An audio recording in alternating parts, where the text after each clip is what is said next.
Labadiena, gerbėmieji ponai ir ponios. Jungtinės karalystės Lietuvių sąjungos nariai, jų draugai, svečiai ir visi čia susirinkusieji. Malonu Jūs matyti, sveikiname Jūs su Lietuvos nepriklausomybės diena ir kviečiame paminėjimą pradėti. Sveikinama Jūs žodį ir trumpą pranešimą paruošė Išeivijos instituto direktorius, istorikas, profesorius Egidijus Aleksandravičius. Leiskit man pradėti savo kalbą apie vasario 16-osios Lietuvą komentaru apie tai, kad žodis minėti ir žodis švęsti lietuvių kultūroje kažkaip sukūrė keistas įtampas. Man žodis švęsti yra šventas. Švęsti reiškia linksmintis.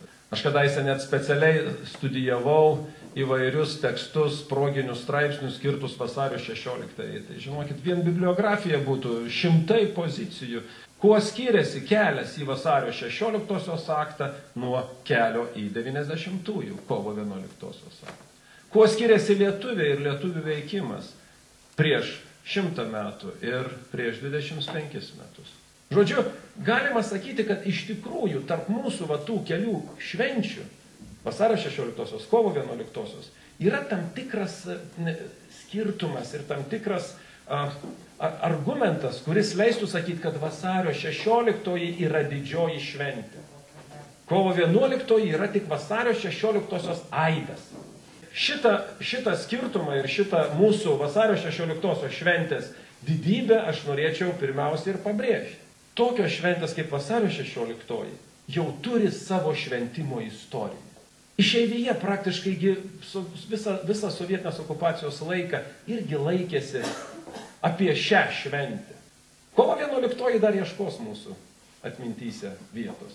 Vasario 16-oji jau visą tai turi. Sėkmės visiems.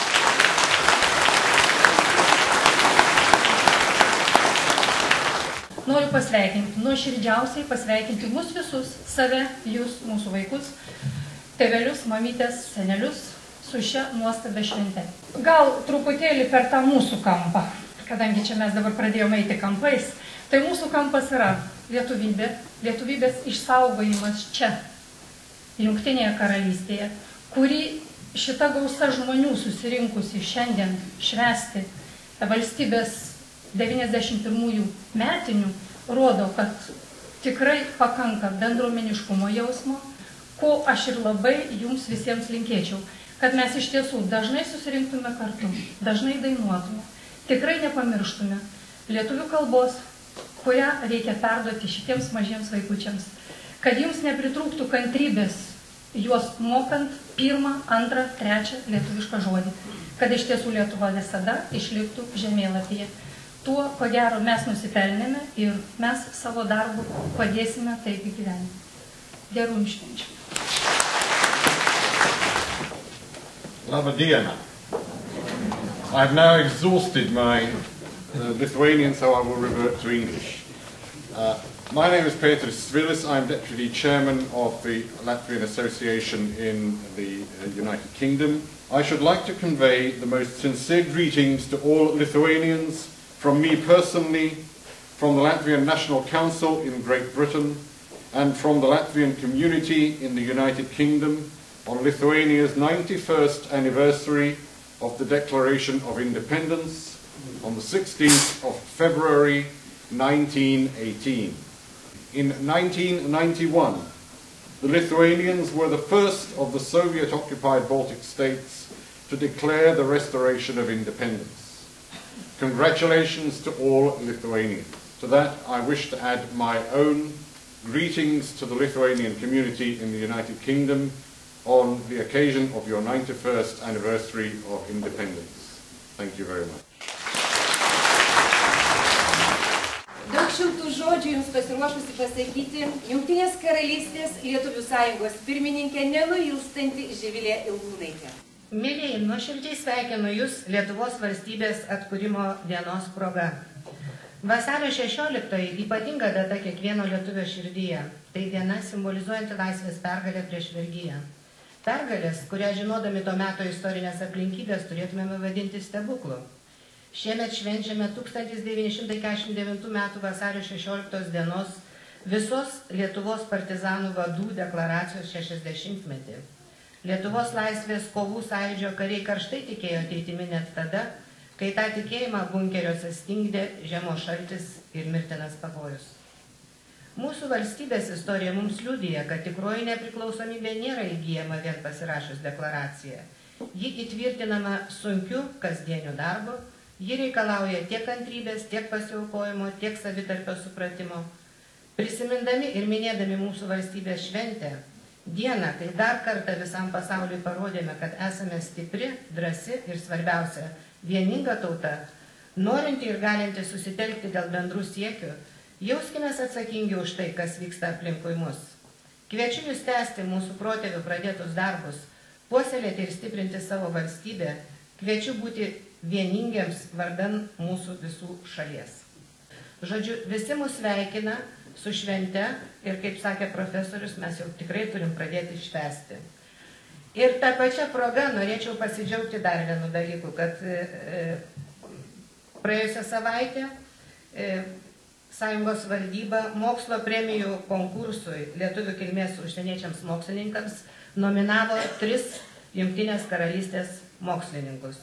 Tai daktarą Tomą Balkelį, istoriką iš Mančesterio universiteto, daktarę Eglę Aviženytę, Patersono vėžio tyrimo instituto, Mančesteryje taip pat, ir mūsų nenuilstama Renata Retkutė, švietimo tarybos pirmininkė, taikomosios matematikos daktarė, Sari universitetas. Linkiu jiems visiems taip pat sėkmės, kad šitos nominacijos pavirstų iš tikrųjų valstybinę premiją. Šios eilės parašytos šiais metais tūkstantmečio minėjimo proga. Ir aš jas pavadinau tauta. Patiks, nepatiks jums patiems teisti, bet geriausiai bet kokiu atveju bent išgirsti. Ji, gimusi iš laisvės ir šalies, kuri iš pančių veržėsi ne kartą, brandina aidą tos šlovės, per tūkstančius balsų sutverta, per tūkstančiais pavasarių sukrautas, jos žiedas žydi giesmėmis. Jo šimtmečių stangintas kraujas vėl teka laisvės virsnomis. Legendomis ir padavimais apraizgyta, gyva dar josios praeitis. Nekartą užmarštins skandinta, atbunda vėliai per mumis. Šiandien pasauliui išsklaidyta, savam krašte nesuprasta, ji laisvės troškulių maitinta, atgyja vėl sava kalba. Nesantaikos žaizdų ardyta, jis sveiksta vėliai ir kantrybė, nekartą niekinta, žudyta, pavirsta jos jėga, vienybė. Savo gimtiniai baudžiama, krauju nekartą ją apgynė. Jos vardas Lietuvos tauta, lietuvių žemė, jos tėvynė. Ačiū labai. Sveikinu jūs su Anaja vasario 16.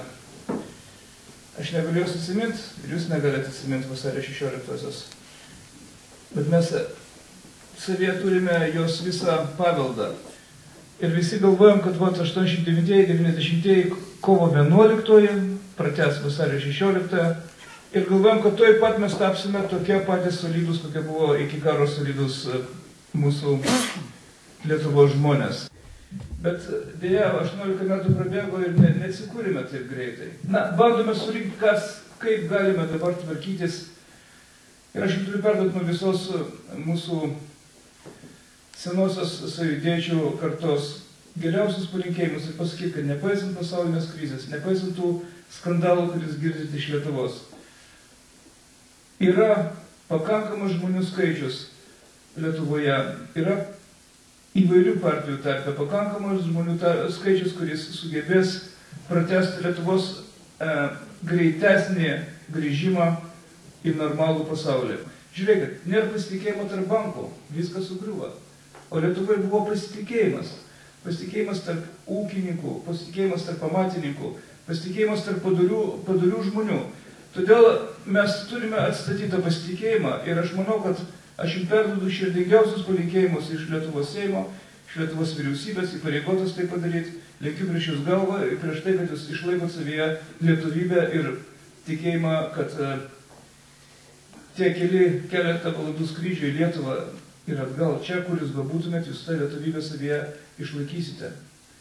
Tai kad ačiū jums visiems ir geriausi linkėjimai iš Vilniaus. Ačiū.